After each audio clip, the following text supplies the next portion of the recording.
আজকে আমি মাছের ডিম ভাজা ভাজা করছি।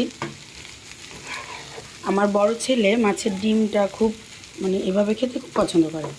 যেহেতু ওদের দুই ভাইকে আমি একসাথেই খাওয়াই, তো ছোটো জন আবার এগুলো খেতে পারে না। ও তো একটু বেশি ছোটো, ওর এখনও 2 বছর হয় নাই, তো ওইগুলা বেশি একটা খেতে পারে না। তো ওদের দুজনকে যেহেতু একসাথে খাওয়াই, বড় জনের যেগুলো পছন্দ দেখা যায় অনেক কিছু খেতে পারে না। তো আজকে ছোটো জন ঘুমায় আসছে, আমি আগেই মাছের ডিমটা প্রথমে ভেজে ফ্রিজে তুলে রাখছি।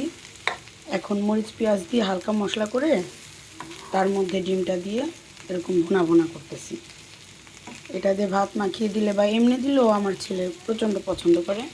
একটু ভাজা ভাজা করে দিলে, দুটো বাচ্চা হলে এরকম অনেক সময় ম্যানেজ করে নিতে হয়, তাছাড়া উপায় নেই। তা আপনারা যদি আপনাদের বাচ্চাদের এভাবে করে খাওয়ান, মনে করেন যাদের বয়স 3 বছর 3.5 বছর বাচ্চা, ওরা এটা খুব পছন্দ করবে। ট্রাই করে দেখতে পারেন।